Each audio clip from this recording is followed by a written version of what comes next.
കോഴിക്കോട് ജില്ലയിലെ പൊൻകുന്നം മലയുടെ താഴ്വാരങ്ങളിലായി 3 പഞ്ചായത്തുകളിലായി പരന്നുകിടക്കുന്ന ശ്രീ മഹാവിഷ്ണുവിന്റെ 9 ക്ഷേത്രങ്ങളെയാണ് ദശാവതാര ക്ഷേത്രങ്ങൾ എന്ന് വിശേഷിപ്പിക്കുന്നത്.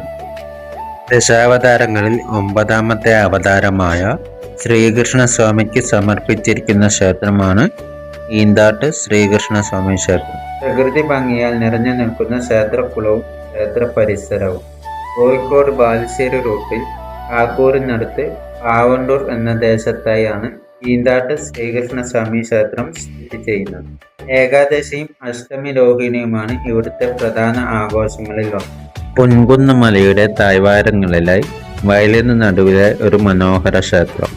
ക്ഷേത്രത്തിന് മുൻപിലായി ഭക്തർക്ക് കണ്ണിന് കുളിർമയേകും വിധം താമരപ്പൂക്കൾ നിറഞ്ഞൊരു ക്ഷേത്രക്കുളവും.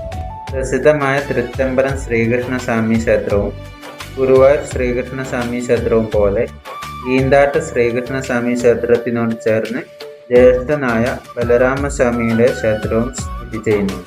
കാവിൽ ബലരാമ ക്ഷേത്രവും ഈന്താട്ട് ശ്രീകൃഷ്ണ ക്ഷേത്രവും ഒരേ ദിശയിലായാണ് സ്ഥിതി ചെയ്യുന്നത്. ഇരു ദേവന്മാരും പരസ്പരം മുഖാമുഖം നോക്കി നിൽക്കുന്നു എന്നാണ് വിശ്വാസം. മകരമാസത്തിലെ തിരുവോണം നാളിലാണ് ഈന്താട്ട് ശ്രീകൃഷ്ണസ്വാമി ക്ഷേത്രത്തിൽ തിരുവുത്സവം ആഘോഷിച്ചു വരാറുള്ളത്.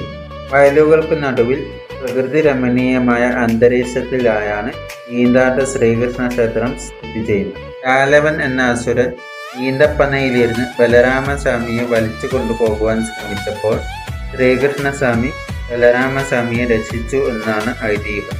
ദശാവതാര ക്ഷേത്രങ്ങളിൽ ശ്രീ മഹാവിഷ്ണു ചതുർബാഹുവായാണ് കുടികൊള്ളുന്നത് എന്നാണ് വിശ്വാസം.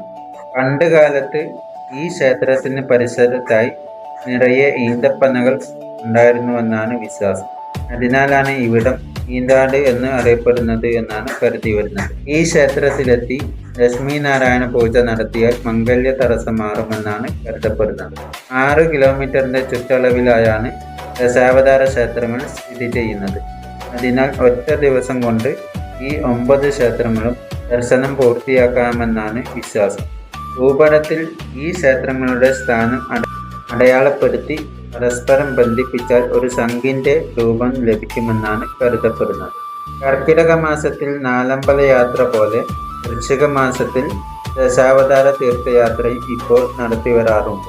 ദശാവതാര ക്ഷേത്രങ്ങളിൽ 10ാമത്തെ ക്ഷേത്രമായ കൽക്കിയുടെ ക്ഷേത്രം പുരാവസ്തു വകുപ്പിന്റെ സഹായത്താൽ കണ്ടെത്തുവാനുള്ള ശ്രമം പുരോഗമിച്ചു വരികയാണ്.